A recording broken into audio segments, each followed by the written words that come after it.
Hello and নমস্কার to all. So friend, hopefully তোমরা সবাই ভালো আছো এবং ক্লাস করার জন্য ফিজিক্যালি এবং মেন্টালি রেডি আছো। তো আমরাও সেমভাবে তোমাদের জন্য আরেকটি নতুন ক্লাস নিয়ে আবার চলে আসলাম। তো ডেলি কারেন্ট অ্যাফেয়ার্সের যে সিরিজ স্টার্ট করেছি তার আমরা আজকে 13 জানুয়ারির উপর ক্লাস করতে চলেছি। তো তোমরা থাকবে লাস্ট অবধি এবং অবশ্যই বলবো যে যারা প্রিভিয়াস ক্লাসগুলো দেখোনি অবশ্যই গিয়ে ভিজিট করে দেখে আসবে। সো আমাদের এই ক্লাসটি তাদের জন্য যারা টিপিএসসির জন্য প্রিপারেশন নিচ্ছ তাদের জন্য স্পেশালি।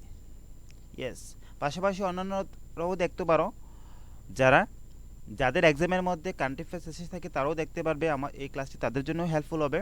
তো খুবই মোস্ট ইম্পর্টেন্ট কোয়েশ্চনগুলো নিয়ে এসেছি আমরা, তোমরা অবশ্যই থাকবে স্পেশালি লাস্ট অবধি।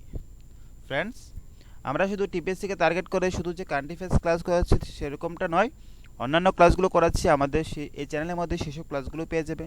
তোমরা অবশ্যই চ্যানেল ভিজিট করে দেখবে। অবশ্যই বলবো যে যারা লাইক করনি অবশ্যই লাইক করবে, শেয়ার করবে, পাশে নতুন যারা আসছো সাবস্ক্রাইব করে নেবে। নাহলে পরবর্তীকালে এন্ড অফ দ্য ক্লাস তোমরা সাবস্ক্রাইব করতে ভুলে যাও, পরবর্তীকালে কিন্তু ক্লাস রিলেটেড নোটিফিকেশনগুলোও পেয়ে থাকো না। ফ্রেন্ড, তোমরা জেনে খুশি হবে যে আমাদের একটি টেলিগ্রাম চ্যানেলও রয়েছে, সেখানে মোর দেন কিন্তু 5.5K সাবস্ক্রাইবার রয়েছে। তোমরা অবশ্যই সেখানে জয়েন হতে পারো যদি কেউ ইন্টারেস্টেড থাকো। যদি বলো যে স্যার সেখানে কী প্রোভাইড করে থাকেন, আমাদেরকে কী ফেসিলিটি দিয়ে থাকেন। তো ফ্রেন্ড, প্রথমত সেখানে তোমরা ক্লাস রিলেটেড আপডেটগুলো পাবে, এবং সেকেন্ড যদি বলি তাহলে অবশ্যই মোস্ট ইম্পর্টেন্ট থিংস হলো যে তোমরা ক্লাসের এই পিডিএফটি পেয়ে যাবে সেখানেই। ক্লাস রিলেটেড প্রত্যেকটা ক্লাসের পিডিএফ সেখানে পেয়ে যাচ্ছ। So that is good news for you all. তো অবশ্যই তোমরা সেখানে জয়েন হতে পারো। আমাদের সেই ছোট্ট টেলিগ্রাম চ্যানেলের নাম লেটস কৃতিপুর এক্সাম। সো ফ্রেন্ড, চলো তাহলে শুরু করা যায় আজকে ক্লাস। তোমরা থাকবে লাস্ট অবধি এবং পার্টিসিপেট করবে। যারা লাইভ দেখছো অবশ্যই একটি পার্টিসিপেট করবে। কোথায় করতে পারো? নিচে দেখবে যে চ্যাট বক্স রয়েছে, লাইভ চ্যাট বক্স, সেখানে কিন্তু তোমরা রেসপন্স করতে পারো। চলো question number 1, the special protection group act 1988। Yes friend, the special protection group act 1988 তোমরা অনেকবারই শুনেছো, এসপিজি তো শুনেছো, শুনোনি এমন কেউ নেই যে এসপিজি শুনোনি এমন কেউ নেই। Was release to provide security to. এই কোয়েশ্চনটি আবার আসলো কারণ জানো যে রিসেন্টলি আমাদের প্রাইম মিনিস্টারকে রিসেন্টলি যে পাঞ্জাবে গিয়েছিল, পাঞ্জাবের উপর সেই হাইওয়ের উপর অ্যারাউন্ড 20 মিনিট দাঁড়িয়েছিল। সো প্রাইম মিনিস্টারের সিকিউরিটিকে বিচ করা হয়েছিল, সেই কারণে এরকম কোয়েশনগুলো বারবারই আসছে, যে এসপিজি রিলেটেড কোয়েশনগুলো। তো এখন বলবে যে SPG pass to provide security to, যে কাদের বেসিক্যালি সিকিউরিটি দিয়ে থাকে। অবশ্যই তোমরা আনসারটি জানো সবাই। তার পাশাপাশি আমি বলে রাখছি যে স্পেশাল প্রোটেকশন গ্রুপ অ্যাক্ট 1988 সেটা পাস করা হয়েছিল পার্লামেন্ট দ্বারা। কার পরে? After assassination of former prime minister Indira গান্ধীর পরে। ইন্দিরা গান্ধী অ্যাসাসিনেশন হওয়ার ফলে কিন্তু সেই স্পেশাল প্রোটেকশন অ্যাক্ট 1988 পাস করা হয়। কারণ দেখা গেছিল যে প্রাইম মিনিস্টারদের বা প্রেসিডেন্টদের নিরাপত্তা নিয়ে সেরকমভাবে সিকিউরিটি ফোর্স ছিল না তখন সময়। সো তার জন্য পরবর্তীকালে কিন্তু ইন্দিরা গান্ধী অ্যাসাসিনেশনের পরবর্তীকালে তো সেরকমভাবে স্পেশাল প্রোটেকশন অ্যাক্ট 1988 নিয়ে আসে, যাতে তাদেরকে সিকিউরিটি প্রোভাইড করবে। কাদের সিকিউরিটি প্রোভাইড করবে? স্পেশালি সিকিউরিটি প্রোভাইড করবে যে prime minister of India and the former prime minister of India, যে former prime minister of India তাদেরকে সিকিউরিটি প্রোভাইড করবে। পাশাপাশি তাদের ইমিডিয়েট মেম্বার যারা রয়েছে, ইমিডিয়েট ফ্যামিলি মেম্বার রয়েছে, তাদেরকেও সিকিউরিটি প্রোভাইড করবে ফ্রেন্ড। এবং ফর্মার প্রাইম মিনিস্টার তাদেরও ইমিডিয়েট ফ্যামিলি মেম্বারদের সিকিউরিটি প্রোভাইড করবে। এবং সেটা নিয়ে আসা হয় পরবর্তীকালে যে রাজীব গান্ধী যখন অ্যাসাসিনেট হয়, রাজীব গান্ধী হত্যার ফলে কিন্তু পরবর্তীকালে former prime minister security provide করতে শুরু হয় এবং তাদের ফ্যামিলি মেম্বারদের। নেক্সট কোয়েশ্চন, তো আমাদের রাইট অ্যান্সার কী হবে? সো আমাদের এখানে রাইট অ্যান্সার হবে যে অপশন বি, প্রাইম মিনিস্টার এবং ফর্মার প্রাইম মিনিস্টার তাদের সিকিউরিটি প্রোভাইড করবে এসপিজি সেই অ্যাক্টের আন্ডারে। Question number 2, Abilympics are the competition held for person with disabilities. তো সেটি কম্পিটিশন ছিল, সেই কম্পিটিশনটি কাদের জন্য? যে পারসন উইথ ডিসেবিলিটিস, যার ডিসেবল ছিল তাদের জন্য সেই কম্পিটিশন। In which field? তো সেটা কোন ফিল্ডে হয়ে থাকে বেসিক্যালি। কোয়েশ্চন নাম্বার 2, সো অবশ্যই রেসপন্স করবে অ্যান্ড দ্য রাইট অ্যান্সার হবে যে skill demonstration. The skill demonstration সেই ফিল্ডে কিন্তু সেইটি হয়ে থাকে, সেই কম্পিটিশনটি। Next question, so question number 3, Hyderabad declaration, যে Hyderabad declaration which was seen in the news, recently দেখা গিয়েছিল সেই হায়দ্রাবাদ ডিক্লারেশন সেটি নিউজের মধ্যে। ইজ অ্যাসোসিয়েট উইথ, নিচে কোনটির সাথে সেটা সম্পর্কিত সেই Hyderabad declaration. Question number 3। So question number 3, যে হায়দ্রাবাদ ডিক্লারেশন রিসেন্টলি নিউজে দেখা গিয়েছিল সেটা নিচের কোনটির সাথে সম্পর্কিত। তো ফ্যান রিসেন্টলি কী করেছে, department of administration reforms and public grievances, তাছাড়া ministry of personal public grievances and pensions and ministry of electronics and information technology, তো তারা সবাই মিলে কি করেছে, কোলাবোরেশন করে যে গভর্নমেন্ট অফ তেলেঙ্গানা অর্গানাইজ করেছে দ্য 24th ন্যাশনাল কনফারেন্স। কিসের উপর করেছে সেটা, অন গভর্নেন্সের উপর সেটা করেছে। গভর্নেন্সের উপর তারা সবাই কোলাবোরেশন করে কিন্তু করেছে গভর্নেন্স ইয়েসপেন, এবং সেটা করেছে হায়দ্রাবাদের মধ্যে। তো এখানে সঠিক উত্তর হবে যে তার জন্য সেটা হায়দ্রাবাদ ডিক্লারেশন নামে পরিচিত, এবং সেটা করেছে এবং সেটা সম্পর্কিত গভর্নেন্সের সাথে। Next question, Sanjay lake is wetland located in which state or union territory. Sanjay lake is একটি কি, যে ওয়েটল্যান্ড, জলাভূমি, ঠিক আছে। তো সেটি নিচের কোন স্টেট অথবা ইউনিয়ন টেরিটরিতে রয়েছে। কোয়েশ্চেন নাম্বার 4, সঠিক উত্তরটি কী হবে অবশ্যই আনসার করবে। আমরা যেসব কোয়েশ্চনগুলো কিন্তু ডিসকাশন করা দরকার অবশ্যই করে থাকি ফ্রেন্ড, ফর ইউর কনভিনিয়েন্সের জন্য, তোমরা যাতে বুঝতে সুবিধা হয়। তো রাইট আনসারটি কী হবে কোয়েশ্চেন নাম্বার 4-এর। সো কোয়েশ্চেন নাম্বার 4-এর সঠিক উত্তর কী হবে ফ্রেন্ড। তো রিসেন্টলি কী করেছে, যে এশিয়ান ওয়াটার বার্ড সেন্সাস কী করেছে, তারা অর্গানাইজ করেছে, যে তারা অ্যাক্রস কিন্তু 7 ওয়েটল্যান্ড, সেই এনআরসি, হস্তিনাপুর এবং বিভিন্ন ওয়েটল্যান্ডের মধ্যে তারা সেন্সাস করতে শুরু করেছে। তো তার জন্য সঞ্জয় ওয়েটল্যান্ড সেটাও রিসেন্টলি নিউজে আসে। তো এখানে বলা হচ্ছে যে সঞ্জয় লেক সেটি নিচের কোন স্টেট অথবা ইউনিয়ন টেরিটরিতে রয়েছে। Question number 4, and the right answer হবে যে ফ্যান সেটি নিউ দিল্লিতে রয়েছে। সেটি রয়েছে কারণ রিসেন্টলি তারা যে এশিয়ান ওয়াটার বার্ড সেন্সাস দ্বারা তারা রিসেন্টলি যে সেন্সাস করতে শুরু করেছে 7 ওয়েটল্যান্ডের উপর, এবং সেই ক্ষেত্রে যে সঞ্জয় লেক সেটিও নিউজে আসে। Next question number 5, which group of countries participate in sea dragon 2022 military exercise. তো সি ড্রাগন 2022 বেসিক্যালি একটি মিলিটারি এক্সারসাইজ, সেটি নিচের কোন কান্ট্রি পার্টিসিপেট করেছে। কোয়েশ্চেন নাম্বার 5, নিচে কোন কান্ট্রি সেই সি ড্রাগন 2022 মিলিটারি এক্সারসাইজের মধ্যে পার্টিসিপেট করেছে। সো দ্য রাইট আনসার কী হবে, দ্য রাইট আনসার হবে যে ফ্যান ইন্দো প্যাসিফিক কান্ট্রিজ তারা সেই এক্সারসাইজের মধ্যে পার্টিসিপেট করেছে, এবং সেই এক্সারসাইজের নাম ছিল সি ড্রাগন 2022। তো এখন বলতে পারতো স্যার সেই প্যাসিফিক কান্ট্রিজ, ইন্দো তো বুঝলাম যে ইন্ডিয়া তার মধ্যে রয়েছে, তো স্পেসিফিক কান্ট্রিজগুলো সেই কান্ট্রিগুলোর নাম কী ছিল। তো তার মধ্যে একটু হচ্ছে, আমরা তো জানি ইন্ডিয়া রয়েছে, তার পাশে রিসেন্টলি কী করেছে, ইউএস নেভি অ্যানাউন্স করেছে যারা সি ড্রাগন মিলিটারি এক্সারসাইজ তারা এক্সারসাইজ বিজ্ঞান করবে, এবং কাদের নিয়ে করবে, যে ইন্ডিয়া, অস্ট্রেলিয়া, কানাডা, জাপান এবং সাউথ কোরিয়া। কারা কারা থাকবে মনে রাখবে, যে ইন্ডিয়া, অস্ট্রেলিয়া,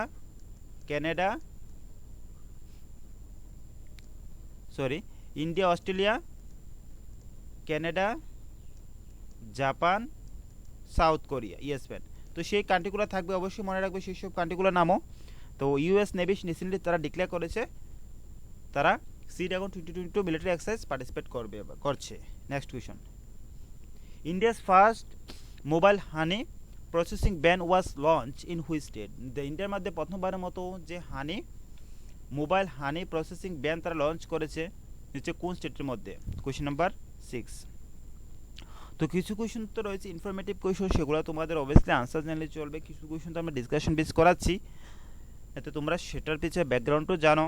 তো রাইট আনসার হবে যে India first mobile honey processing ban সেটা রয়েছে উত্তরপ্রদেশের মধ্যে ফ্রেন্ড। উত্তরপ্রদেশে সেইটি রয়েছে। কোয়েশ্চেন নাম্বার 6-এর সঠিক উত্তর option A. Next question, Ecowrap is a flagship report release by which institution. তো ইকোর্যাপ একটি ফ্ল্যাগশিপ রিপোর্ট যে রিসেন্টলি কোন ইনস্টিটিউশন দ্বারা রিলিজ করা হয়েছে। Question number 7। সো ইকোর্যাপ ছিল একটি ফ্ল্যাগশিপ রিপোর্ট, এবং সেটা রিসেন্টলি কোন ইনস্টিটিউশন দ্বারা রিলিজ করা হয়েছে। তো ফ্যান, তো ইকোর্যাপ সেই রিপোর্টটি বেসিক্যালি রিলিজ করা হয়েছিল একটি রিসার্চ টিম দ্বারা, এবং সেই টিমটি ছিল স্টেট ব্যাংক অফ ইন্ডিয়ার। স্টেট ব্যাংক অফ ইন্ডিয়ার একটি টিম ছিল, সেই টিম দ্বারা কিন্তু রিলিজ করা হয়েছে সেই রিপোর্টটি। Next question, what is the maximum limit of Aadhaar enable cash? যে সবচেয়ে ম্যাক্সিমাম লিমিট কি রয়েছে যে Aadhaar enable cash daily withdrawal ট্রানজ্যাকশনের মধ্যে দিয়ে per transaction per terminal day as per NPCI. As per NPCI এর মতে যে আদারের দ্বারা কতটুকু ম্যাক্সিমাম ক্যাশ তারা উইথড্রল করতে পারবে, যে per customer per withdrawal per terminal per day কতটুকু তারা উইথড্র করতে পারবে, কতবার উইথড্র করতে পারবে friend. Question number 8।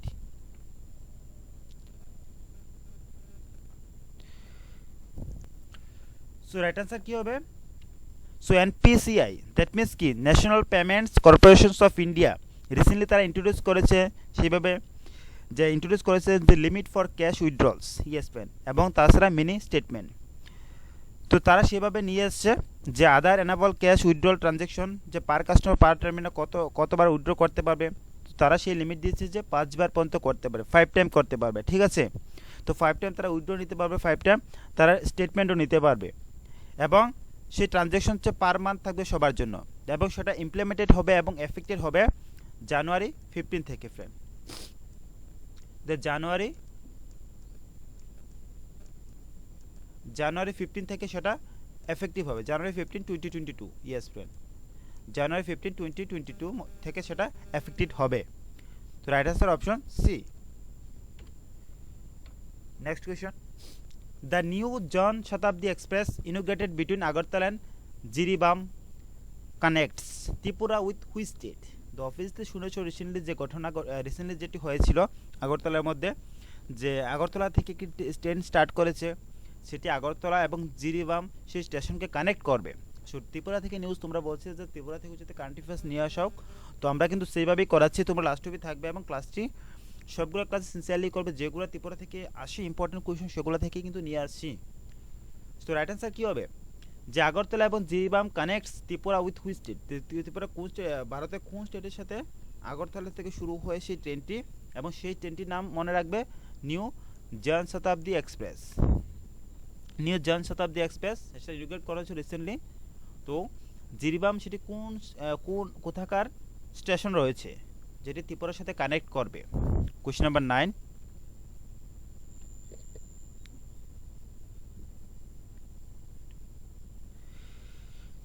So right answer হবে যে ফ্যান, তোমরা জানো যে মণিপুর।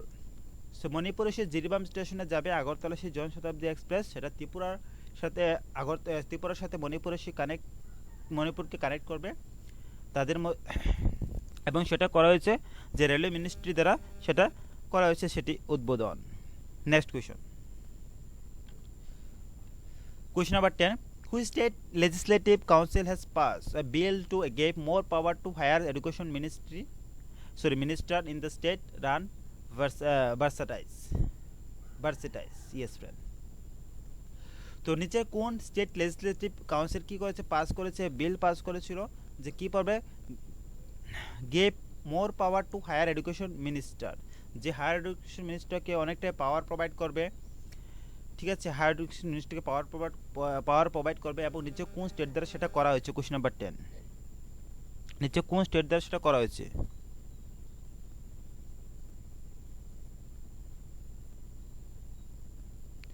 তো ফ্যান সেটা করা হয়েছিল যে দ্য মহারাষ্ট্র লেজিসলেটিভ কাউন্সিল দ্বারা সেটা পাস করা হয়েছিল মহারাষ্ট্র পাবলিক ইউনিভার্সিটি অ্যাক্ট 1961 অনুসারে। তো মহারাষ্ট্র হবে রাইট আনসার, যে মহারাষ্ট্র সেভাবে পাস করেছে যে এডুকেশন ডিপার্টমেন্টকে তারা মোর পাওয়ার দেবে, এডুকেশন মিনিস্টারকে মোর পাওয়ার করবে এডুকেশন রিলেটেড ক্ষেত্রে। নেক্সট কোয়েশ্চন, কোয়েশ্চন নাম্বার 11, যে NITI Aayog release the north eastern regional district SDG index, yes friend, with support from which institution? কোন ইনস্টিটিউশনের সাপোর্টের ফলে বা সাপোর্টের দ্বারাই কিন্তু যে নীতি আয়োগ রিলিজ করেছিল সেই north eastern reason district SDG index? Question number 11। Sufen the right answer হবে ইউএনডিপির সাথে পার্টনারশিপ করে কিন্তু নীতি আয়োগ সেটি রিলিজ করেছে। Next question, question number 12, tequila fish একটি বিলুপ্ত প্রজাতির ফিশ রয়েছিল the which was declare extinct, recently declare করা হয়েছিল বিলুপ্ত বা সেটা দেখাই যায় না প্রায়, has been reintroduce to which country, এখন রিসেন্টলি কোন কান্ট্রির মধ্যে আবার সেটা ওয়ান্স এগেইন দেখা গিয়েছে। Question number 12, question number 12 right answer কী হবে, কোন কান্ট্রির মধ্যে রিসেন্টলি দেখা গিয়েছে? অবশ্যই বলবো যে ফ্যান যা যা এখন মতো লাইক করো শেয়ার করো অবশ্যই করবে, তোমাদের লাইক শেয়ার মোটিভেট করবে আমাদের ক্লাসগুলো কন্টিনিউয়াসলি দিতে। তো অবশ্যই ফ্যান আমরা গতকালকে যে কান্ট্রি ফেস ক্লাস করিয়েছিলাম সেই ক্লাসের পিডিএফ আমরা দিয়ে দিয়েছি, তোমরা সেখান থেকে দেখতে পারো সেই ক্লাসটি। সো কোয়েশ্চেন নাম্বার 12 সঠিক উত্তর কী হবে, নিচে কোন কান্ট্রির মধ্যে সেটা দেখা গিয়েছে রিসেন্টলি? আমার রাইট আনসার হবে যে মেক্সিকো, মেক্সিকোর মধ্যে রিসেন্টলি সেই ফিশটি দেখা গিয়েছে, বিলুপ্ত প্রায় ফিশ ছিল, একটি মাছ ছিল। Next question, which Indian pace bowler achieve the milestone of 200 test wickets recently, the নিচের কোন ইন্ডিয়ান পেস বলার রিসেন্টলি কী করেছে, অ্যাচিভ করেছে milestone of 200 test wickets recently সেটি অ্যাচিভ করেছে, নিচে কোন ইন্ডিয়ান পেস বলার ছিল? Question number 13, the right answer fan Mohammad Shami, Mohammad Shami recently উনি সেটি জিতেছিল, সেটি উইন করেছিল সেই খিতাবটি। নেক্সট কোয়েশ্চন, তো আমাদের বেশি কোয়েশ্চন নেই, তোমরা থাকবে লাস্ট অব্দি।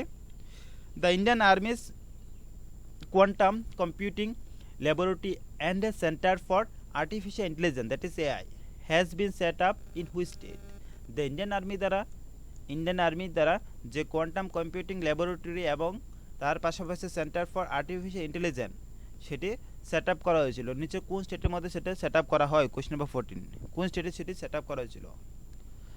Question number 14, so friend right answer হবে যে মধ্যপ্রদেশের মধ্যে সেটি ইন্ডিয়ান আর্মি দ্বারা সেটি সেট আপ করা হয়। নেক্সট কোয়েশ্চন নাম্বার 15, যুব পুরস্কার এবং বাল সাহিত্য পুরস্কার আর the award announce by which institution, যে নিচে কোন ইনস্টিটিউশন দ্বারা সেটি অ্যানাউন্স করা হয়েছে এবং সেই পুরস্কারটি ছিল যুব পুরস্কার এবং বাল সাহিত্য পুরস্কার, সেটি অ্যানাউন্স করা হয়েছে রিসেন্টলি। তো নিচে কোন ইনস্টিটিউশন দ্বারা যে রিসেন্টলি সেই পুরস্কারটি অ্যানাউন্স করা হয়েছে? So friend the right answer হবে যে সাহিত্য একাডেমি। ইয়েস ফ্রেন্ড, সাহিত্য একাডেমি দ্বারা সেই পুরস্কারটি অ্যানাউন্স করা হয়েছে রিসেন্টলি, এবং সাহিত্য একাডেমি দ্বারা কিন্তু রিসেন্টলি তারা যে পুরস্কার অ্যানাউন্স করেছে, তো 22 কিন্তু উইনার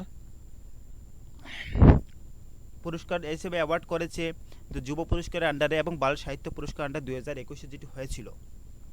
সো এই ছিল আজকে আমাদের ক্লাস, তোমাদের সাথে লাস্ট 15 কোয়েশ্চেন নিয়ে আসলাম। হোপফুলি বলবে যে আমাদের ক্লাস কীরকম লাগলো, যদি ভালো লেগে থাকে অবশ্যই বলবো যে লাইক এবং শেয়ার করতে বলবে না, পাশাপাশি যারা নতুন আছে অবশ্যই সাবস্ক্রাইব করে নেবে। ইভেন ফ্যান তোমরা চাইলে আমাদের সাথে অন্যান্য ক্লাসগুলো করতে পারো, সেসব ক্লাসগুলো আমাদের চ্যানেলে রয়েছে, তোমরা অবশ্যই কি সেগুলো ভিজিট করে দেখবে। অবশ্যই তোমরা চাইলে আমাদের সাথে টেলিগ্রামে জয়েন হতে পারো, আমাদের টেলিগ্রামে জয়েন আমাদের ক্লাসের আপডেট পিডিএফ এবং সেসব কিছু পেয়ে যাবে। So till then thank you, যারা লাস্ট অব্দি ছিল, stay safe, stay healthy, and don't forget to keep smiling. Thank you all.